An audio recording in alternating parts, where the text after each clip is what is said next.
안녕하십니까? 안녕하세요. 행복한 안식입니다. 보고 싶었습니다. 한 주가 너무 길더라고요.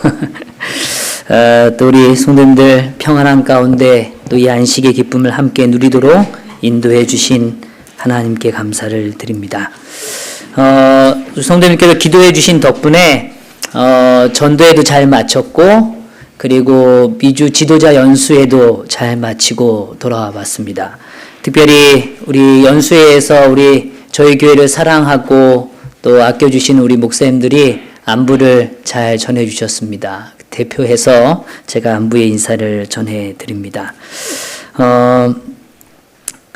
오늘 이렇게 첼로를 연주하는 남자들 아이들이 이제는 어느덧 부쩍 커서 이렇게 아름다운 찬양으로 하나님께 영광을 돌리는 모습을 보니까 참 행복합니다. 또 우리 엘리 귀한 어린이 설교 감사합니다. 하나님께서 우리의 청소년들에게 더 큰 축복과 은혜를 허락해 주시기를 간절히 바랍니다. 또 우리 예원이 와줘서 너무 또 반갑고 좋아요. 이제 줄을 쓸 것 같은데 어떡하지? 우리 예원이 또 이렇게 건강하게 학업을 잘 하고 있어서 참 행복하고 감사합니다. 오늘은 흩어진 사람들이라는 제목으로 말씀을 나누고자 합니다. 먼저 이 사진의 비밀은 제가 맨 마지막에 한번 잘 기억해 두셨다가 이 사진이 뭔가 하는 생각이 좀 드실 수 있는데 이건 제가 맨 마지막에 좀 설명을 드려보겠습니다. 먼저 성경의 마태복음 24장 14절에 보면 분명히 이렇게 말합니다. 이 천국 복음이 모든 민족에게 증언되기 위하여 온 세상에 뭐가 돼요? 전파되리니 그제야 뭐가 온다고요? 끝이 오리라. 우리가 잘 아는 말씀이죠. 정말 여러 번 들으셨을 겁니다. 그리고 이 말씀을 어떻게 받아들이냐에 따라서 삶의 방향과 목표는 완전히 달라질 것입니다. 마치 그런 거 있잖아요. 부모님이 너 요거 이렇게 탁 하면 요거 이렇게 이루어줄게. 그러면 어떤 생각이 들어요? 그것에 대해서 더 집중하고 잘하려고 막 애를 쓰지 않겠습니까? 사실 우리의 생각과 관념은 그런 것입니다. 진리를 접한다는 건 그런 거예요. 한 가지 사실이 우리에게 더 깨달아지고 이해되어졌을 때 그것이 내 삶으로 동의되어졌을 때는 삶의 방향이 뭐해지는 거예요? 바뀌어지는 겁니다. 우리 그런 거 있잖아요. 저희 집사람이 요즘은 먹는 순서에 대해서 굉장히 중요한 의미를 둡니다. 그래서 절대로 탄수화물을 먼저 먹지 말라는 거예요. 그래서 저한테 먼저 과일 먼저 먹고 그 다음에 야채 먹고 그 다음에 단백질 먹고 그 다음에 뭘 먹으라는 거예요? 탄수화물. 우리 성도님들 그렇게 하고 계시죠? 예, 우리 집사님. 예, 저도 사실 그게 습관이 안 되니까 굉장히 어려워요. 그래서 저도 모르게 자꾸 탄수화물에 먼저 손이 가요. 그러면 집사람이 또 한 번 얘기를 합니다. 이거 먼저. 이렇게 얘기를 해요. 근데 그게 정말 그 순서가 중요하고 그게 내 삶의 의미를 부여할 때는 어떻게 할까요? 나누겠죠. 특별히 건강검진 받고 나서 사인이 안 좋은 게 나타나면 그 다음 주부터는 어떻게 합니까? 바뀌죠. 야식하지 마세요. 그럼 어때요? 안 하려고 하게 되겠죠. 단 거 드시지 마세요. 그러면 자꾸 뭐예요? 의식적으로 지금 수치가 너무 안 좋은데 이걸 먹으면 안 될 것 같아. 머리로 이해를 시작하는 겁니다. 그리고 삶으로 점점 뭐예요? 습관으로 바뀌는 거죠. 근데 이 말씀의 핵심은 뭐냐면 이 땅의 삶이, 이 땅의 고통이, 이 땅의 죄악이 끝나는 때가 있다는 겁니다. 근데 그 끝을 위해서 전제되는 조건이 분명합니다. 이 마태복음 24장은 우리가 잘 아는 대로 마지막 시대에 일어날 징조들에 대한 언급들이 쭉 열거돼요. 그러나 그 다음에 끝이 오는 그 지점은 딱 한 가지의 표현으로 연결했습니다. 뭐 사랑이 식어질 수 있고 말이죠. 전쟁과 기근이 많아질 수 있고 있어요. 근데 이 세상의 끝의 징조는 명확해요. 온 세상에 복음이 모아지면요. 전파드림이 그제야 뭐가 끝난다고요? 이 땅의 죄가, 그래서 예수 그리스도의 재림이 이루어진다는 것입니다. 성도 여러분 믿으세요? 예, 그겁니다. 그러면 질문을 좀 바꿔봐요. 재림의 때를 위해서, 이 세상의 끝을 위해서 어떤 일을 하십니까? 지난 한 주 동안 이 끝을 위해서 무슨 일을 하셨습니까? 그러면 이 질문이 조금 부담스러우실 수 있으니까 질문을 조금 바꿔서 끝이 다가온다고 느끼십니까? 예, 한 분 답변하셨어요. 다시요. 끝이 다가온다고 느끼세요? 조금 늦으신 것 같은데요. 그런 의미에서 제가 오늘 이런 생각을 좀 갖고 나눠보려고 그래요. 지구에, 지금 이 지구라는 행성 가운데 존재하는 나라의 숫자는 몇 개 정도라고 생각하십니까? 189. 예. 어떤 근거로? 그냥 찍으신 거예요? 너무 자신있게 찍으셔서 제가 순간 당황했습니다. 제 조사가 틀린 건 아닐까라는 이 두려움 속에서. 예. 280. 두 분 다 조금 벗어나 있어요. 조금 더 가까우신 분이 계신가요? 300. 너무 나가셨네요. 예. 유엔에서 조사하기로는 인지하는 단계로 국가의 개수는 235개 국가입니다. 235개 국가가 지금 이 지구상에 뭐예요? 존재합니다. 근데 참 불행하게도 어떤 나라는 분열되기도 하고요. 어떤 나라는 없어지기도 합니다. 이 과정에도요. 그래서 재밌는 건 2000년이 지나고도 그런 역사가 일어나고 있습니다. 그게 이 지구의 모습입니다. 영토가 여전히 지속될 것 같죠? 아니요. 지난 200년 동안 지구는 끊임없이 나라의 경계가 뭐예요? 바뀌어지고 있습니다. 소련이 붕괴되면서 나라들이 뭐였어요? 독립을 해서 나라가 생겨나기 시작합니다. 그런데 이 중에 재림교회가 들어가서 세워진 나라는 212개의 나라입니다. 사실 단일 종교로서는요 거의 탑입니다. 212개의 나라에 재림교회가 모여졌어요. 들어가 있습니다. 그러면 조금 전에 몇 개 했다고 그랬어요? 235개. 그러면 지금 몇 개의 국가가 남은 겁니까? 산수예요, 산수. 예, 23개의 나라가 아직 뭐 하지 않은 거예요? 들어가 있지 않은 겁니다. 그러면, 목사님, 이제 우리는 몇 개의 나라만 복음을 전하면요?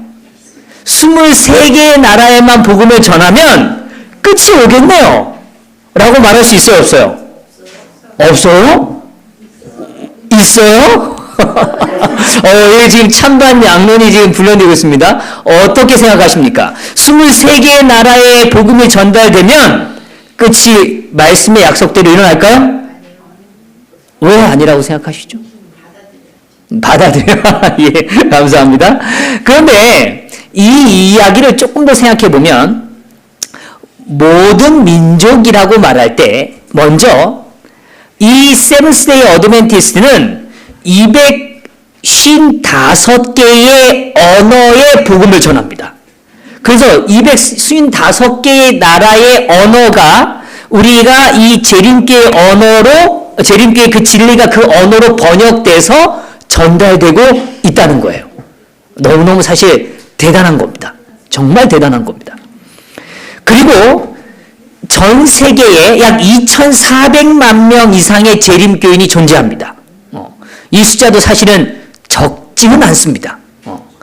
근데 제가 이 얘기와 더불어 관심을 갖는 건 모든 민족에게 전파되리니 그제야 뭐가 온다고요?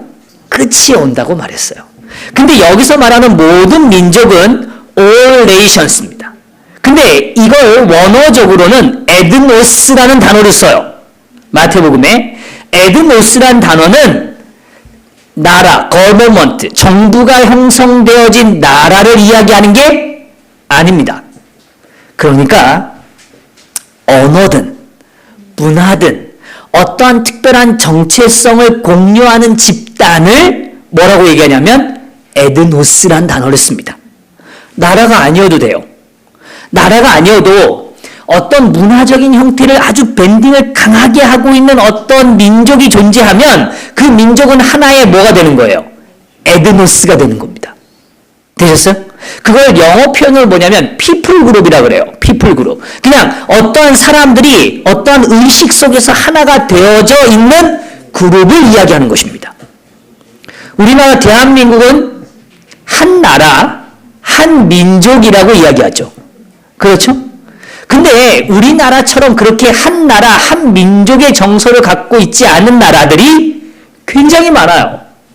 예를 들면 인도는요, 이 피플 그룹이 학자들의 보고에 따르면 2,500개나 됩니다. 몇 개요? 2,500개. 그러니까 인도라는 나라에 가면 2,500개의 다양한 삶의 모습을 간직한 사람들이 존재하는 거예요. 그들은 결혼의 패턴도 다르고 어떤 가치관의 결정도 다르고 때로는 사용하는 언어도 뭐예요? 다른 것입니다. 중국만 해도 몇 개요? 56개의 피플 그룹을 갖고 있습니다. 나이지리아는요 500개 이상을 갖고 있어요.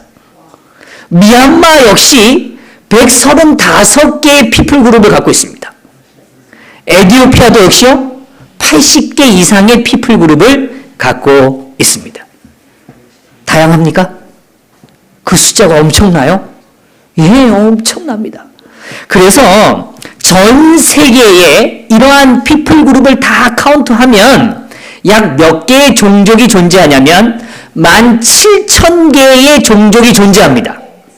근데 이 17,000개 중에서 예수라는 단어를 모르는 존재들이 몇 개의 나라가 있냐면, 몇 개의 종족이 있냐면 7,000개가 존재합니다. 그러면 전체의 비율의 몇 프로냐면 40%입니다. 그러니까 이제요, 전반전 끝나서 이제 후반전 조금 시작한 정도입니다. 성도 여러분, 재림은 생각보다 멀리 있는 것 같아요. 이것만 보면요. 여전히 복음이 전달되지 않는 사람들, 그래서 기독교라는 단어 자체를 평생 들어본 적이 없는 사람이 뭐예요? 40%에 해당됩니다. 정말 엄청난 숫자입니다. 예수님이란 단어를 들어보지 않은 사람들이 이렇게 많다고요. 한 번도 머리털 나고 성경이라는 걸 한 번도 보지 못한 사람들이 이렇게 많다고요. 안 믿겨지죠? 근데 중요한 건 그 나라들이 이 말씀드린 이 종족 17,000개 중에서 이 해당되는 이 사람들이 집약되어 있는 공간이 있습니다. 거기가 어딘가면 위도상으로 따졌을 때 위도 10도에서 40도의 벨트에 해당되는 지역이 이 사람들이 가장 많이 모여있는 공간입니다. 그리고 이 지역이 다른 지역과는 비교할 수 없을 정도로 가난한 지역입니다. 그래서 우리는 뭐라고 표현하느냐? 1040 window라고 표현합니다. 이 1040 윈도우 이 블록 안에 가장 많은 사람들이 집약되어 있다는 거예요. 그래서 재림교회는 대총회를 중심으로 선교의 영역들이 확장되잖아요. 그래서 대총회는 세 가지 전도의 타깃이 있습니다. 그게 첫 번째가 어딘가 하면 이 1040 윈도우 지역입니다. 이 지역에다가 뭐 하는 거예요? 복음을 전하는 겁니다. 두 번째요. 오늘 세속적, 그래서 그리스도를 전혀 모르는 사람들이 또한 중심이 되는 세속적 문화에 있는 사람들이 또한 타겟입니다. 그리고 마지막으로 도시 선교가 가장 중요한 타겟으로 삼고 있습니다. 자, 이 1040 윈도우 블럭 안에 우리가 익숙한 나라가 있죠. 어디입니까? 우리나라가 보입니까? 예. 우리나라도 어느 블럭 안에 있어요? 1040 윈도우 지역 안에 있습니다. 그러나 이 1040 지역이라 그래서 다 우리가 지금 말씀드렸던 그 미 전도 종족으로 분류되어지는 것은 아닙니다. 대충해서 분류할 때 그 지역은 이 윈도우 안에 있지만 그러나 집약적으로 관심을 갖는 지역들이 있어요. 그게 어디냐면 특별히 아시아 지역입니다. 필리핀만 해도 여기 카운트하지 않습니다. 필리핀의 헌금의 규모가요, 한국보다 훨씬 높습니다. 모르셨죠? 재림교회요? 예, 재림교회요. 재림교회 필리핀의 헌신의 규모가, 재정적 헌신의 규모가 한국의 재정적 헌신의 규모보다 훨씬 큽니다. 인구가 다릅니다. 인구의 폭이 달라요. 수입이 다르죠. 그래도 놀랍게도 필리핀이 훨씬 높습니다. 그래서 필리핀을 그 선교의 대상의 영역으로 카운트하지 않습니다. 그런데 그 종족들 가운데 말씀드린 대로 가장 관심을 갖는 종족 중에 하나가 어디냐면 중동 지역과 아시아의 빈민 지역입니다. 이 지역은 복음이 한 번도 들어보지 않은 사람들이 너무너무 많아요. 그래서 예를 들면 이런 거예요. 모슬렘의 지역에 가서 어떤 아이가 당신은 모슬렘인입니까? 라고 물었을 때 난 아닌데 라고 말하면 아닌 사람도 존재해요? 라고 말을 한다는 거예요. 그 아이는 태어나서 한 번도 모슬렘 외의 사람을 만나본 적이 없는 겁니다. 이해하시죠? 자, 조금 더 가요. 그래서 인구 2만 명 중에요, 약 2,500명이 존재하는 게 글로벌의 평균 수치입니다. 근데 이 소위 말하는 1040 윈도우 바깥 지역에 해당되는 건 6,530명 정도가 해당이 돼요. 근데 1040 윈도우로 들어오면 그러면 600명으로 줍니다. 10,000명당 인구 비율이 어떻게 된다고요? 600명으로 줄어요. 그러니까 우리가 지금 어디를 향해야 되는 겁니까? 그 선교지로 우리는 향해야 될지 모릅니다. 그게 우리가 바라봐야 되는 하나의 중요한 지점이라는 것입니다. 그래서 인구의 그 50만 명 가운데 이 중에 도달하지 않는 인구가 30만 명 정도 됩니다. 그러니까 62% 정도는 그 1040 윈도우 지역에 사는 사람의 62%는 기독교를 전혀 들어본 적이 없는 사람들인 겁니다. 그런 의미에서 또 하나의 도전을 갖게 돼요. 재밌는 건 이 선교 지역으로 선교사를 보내잖아요. 근데 크리스천 미셔너리들 중에서 이 지역으로 가는 선교사의 비율은 단 몇 프로인가 하면 3.3%입니다. 너무 이해가 안 되죠. 우리가 100명의 선교사를 보내면 그 중에 선교사가 몇 명만 이 지역으로 가고 있는 거예요. 3.3명만 가는 거예요. 3명만 가는 겁니다. 나머지 선교사들은 다 다른 데로 가고 있는 거고 거기에는 몇 명만요? 3.3명. 우리의 선교 지역이 어디가 되면 좋겠습니까? 1040 윈도우. 그 지역으로 우리가 관심을 가질 수 있으면 참 좋겠어요. 그게 오늘 우리가 바라봐야 되는 지점이기도 합니다. 제가 오늘 이 이야기를 드리면서 대총회의 중심적 전략이기도 하지만 성경이 말하는 이 선교 전략의 두 포인트가 있습니다. 하나는 무엇인가 하면 찾아오게 하는 것입니다. 뭐하게 하는 거라고요? 찾아오게 하는 거예요. 그래서 대총회를 중심으로 이 1040 윈도우 지역에 끊임없이 선교를 하는데 그들에게 예수 믿으세요? 이런 믿을까요? 안 믿어요. 그래서 어떻게 하냐면 그 지역으로 찾아갑니다.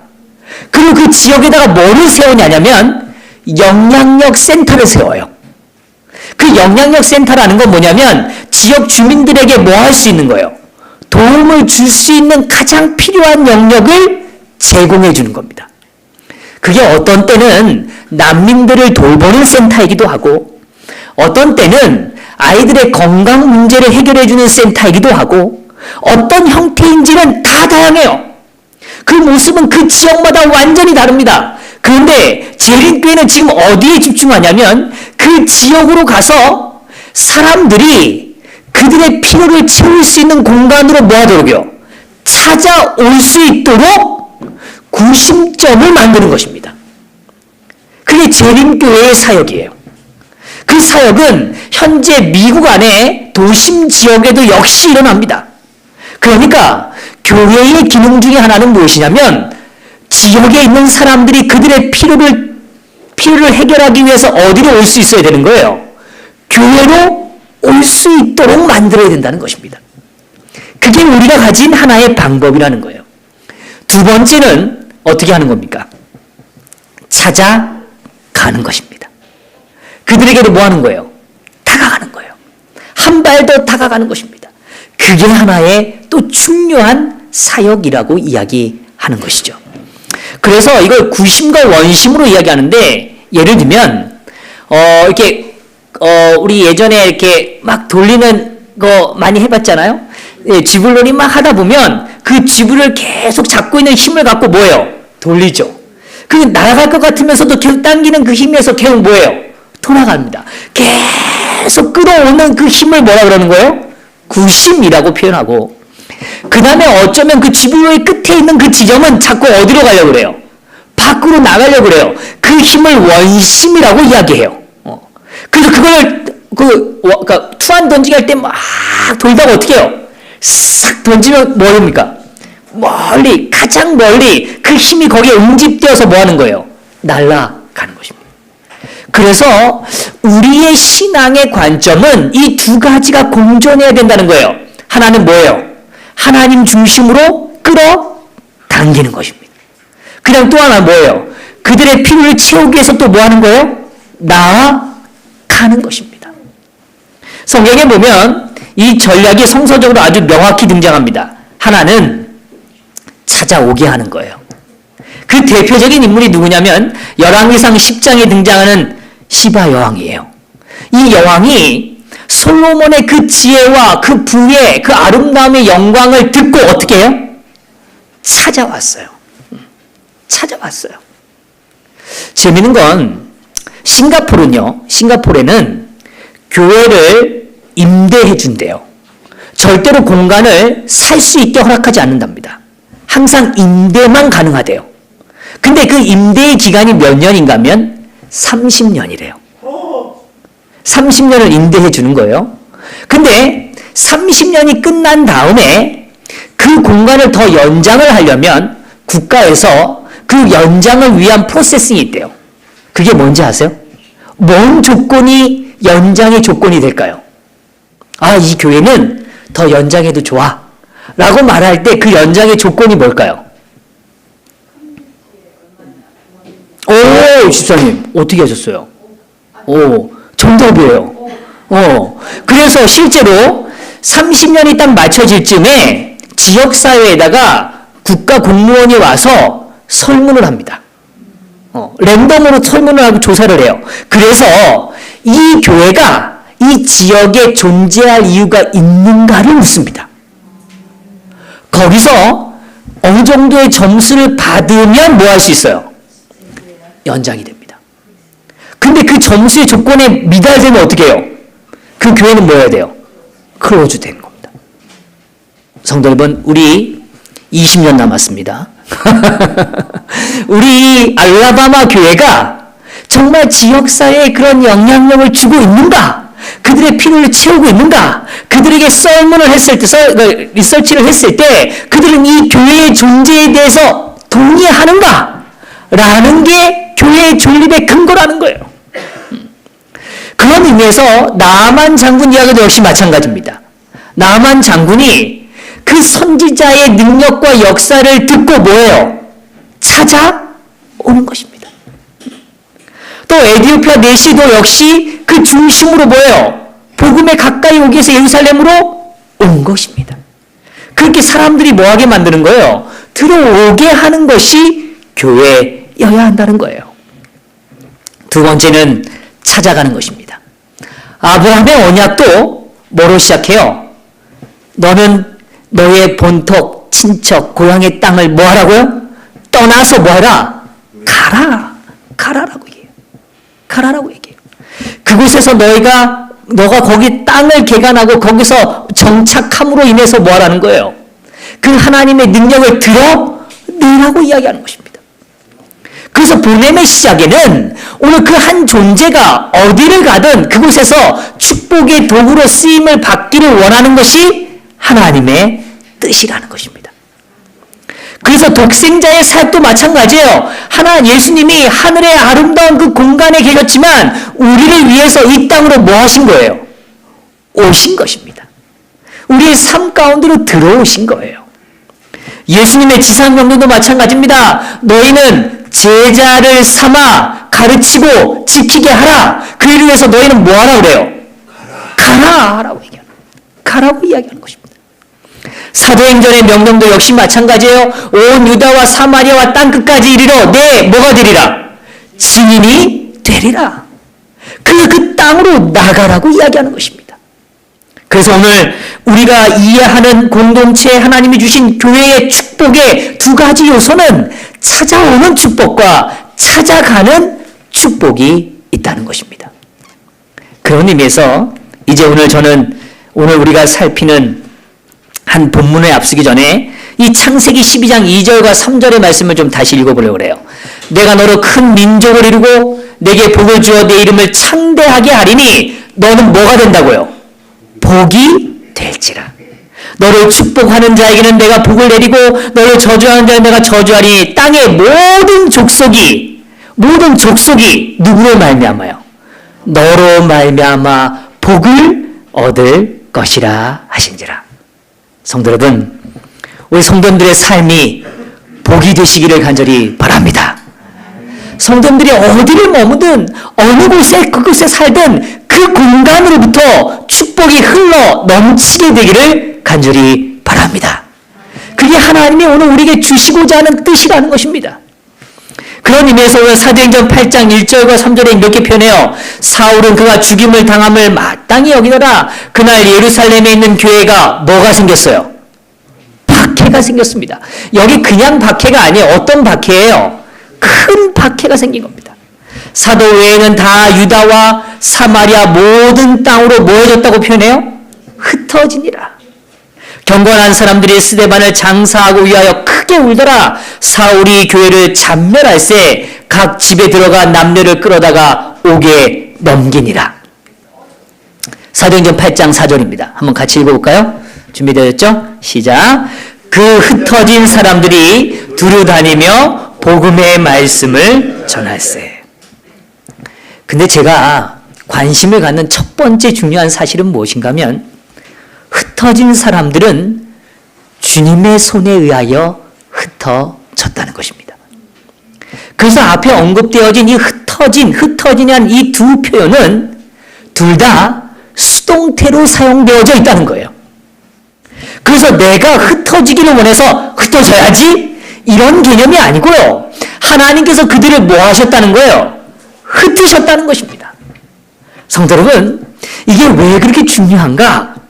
이 흩어진 사람들은 어떤 의미에서는 이 씨를 뿌려지는 것과 비교되어집니다. 성도 여러분, 씨 뿌려보셨죠?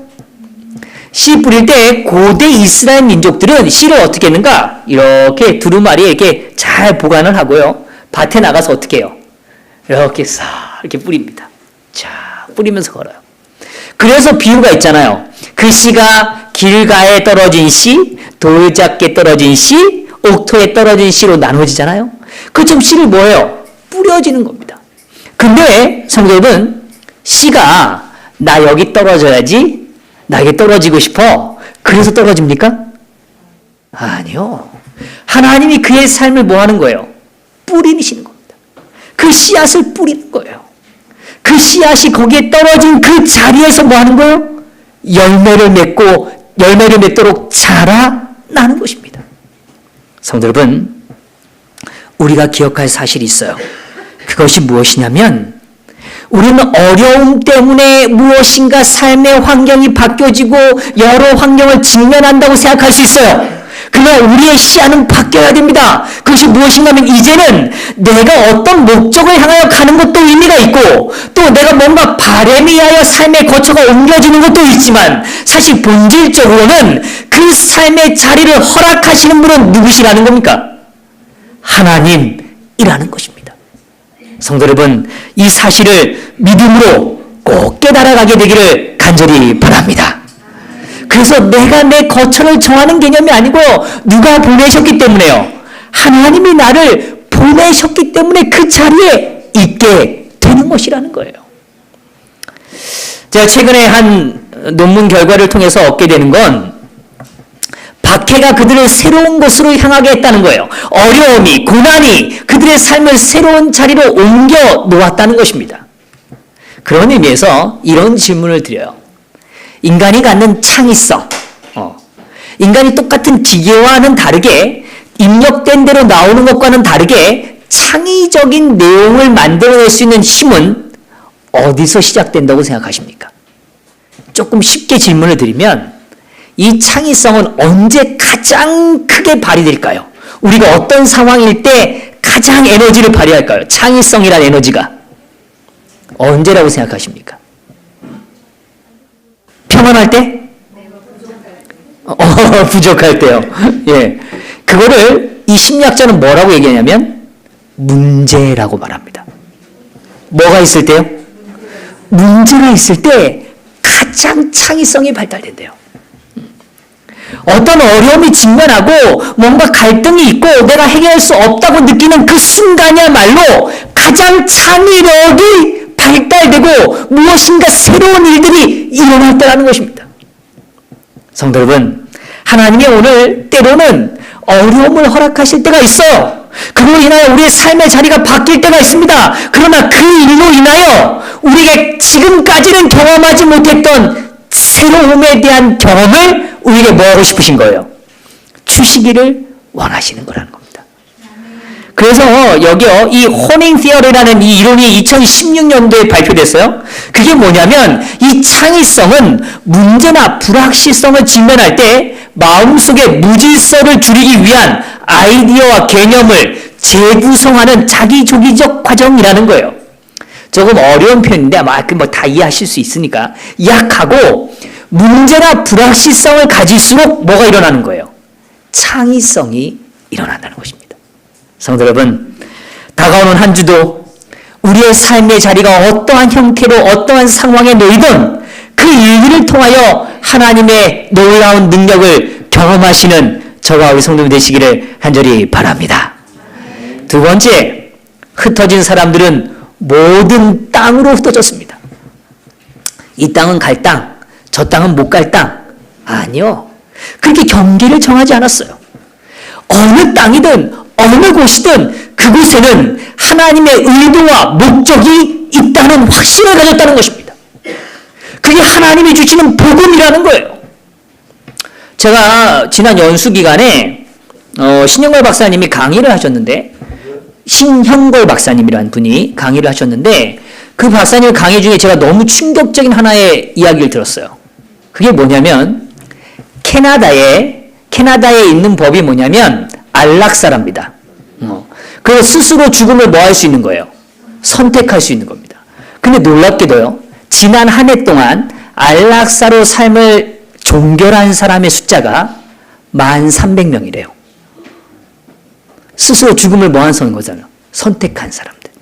근데 최근에 한 사례가 뭐냐면 20대의 청년이 안락사를 선택한 겁니다. 병원에 갔어요. 가는데 암이라는 진단을 받은 거예요. 근데 의사가 이렇게 얘기했어요. 이건 암이에요. 그러나 당신이 회복될 확률은 60% 이상입니다. 그러니까 충분히 도전할 만합니다. 그러니까 저랑 같이 이 치료를 시작해 보시죠. 라고 얘기했어요. 근데 이 젊은이가 뭐라고 얘기했는지 알아요? 싫습니다. 저에게 안락사를 선택하도록 도와주세요. 그 이유가 뭐냐면 내가 그 고통을 느끼기 싫다는 거예요. 그래서 의사가 아니 고통을 느끼더라도 그거를 견뎌낼 수 있는 약이 있습니다. 그러면 그 약을 처방받으면 돼요. 그러니 같이 가봅시다. 라고 얘기했더니 이 젊은이 말이 뭐라고 하냐면 그 고통을 느꼈기 때문에 처방을 시작하는 거 아니냐는 거예요. 이해되세요? 그래서 그 고통 자체를 받는 걸 뭐 하지 않는다는 거예요. 원하지 않는다는 겁니다. 이게 오늘날 어쩌면 젊은 세대의 문제일지도 몰라요. 더 이상 뭐를 원하지 않아요? 고통을 원하지 않아요. 어려움을 원하지 않습니다. 뭔가 도전을 기대하지 않아요. 그 희생이란 가치의 의미를 부여하지 않아요. 내 생명이 걸린 문제인데도 불구하고 거기에 의미 부여가 되지 않는 겁니다. 성도 여러분, 우리가 잘 아는 이야기 가운데 이 얘기를 잘 알죠? 열왕기 아까 말씀드렸던 나만 장군의 이야기는 엄밀히 말하면 나만 장군이 선지자에게로 올 수 있었던 그 기초는 한 소녀, 어린 소녀 하나 때문에 일어난 거예요. 그 어린 소녀가 전쟁의 포로로 끌려가기를 기대했습니까? 아니요. 그의 삶의 자리가 바뀌어지길 원했어요? 지금 유학 가고 뭔가 특별한 의미를 갖고 도전하기 위해서 그 자리에 간 겁니까? 아니요.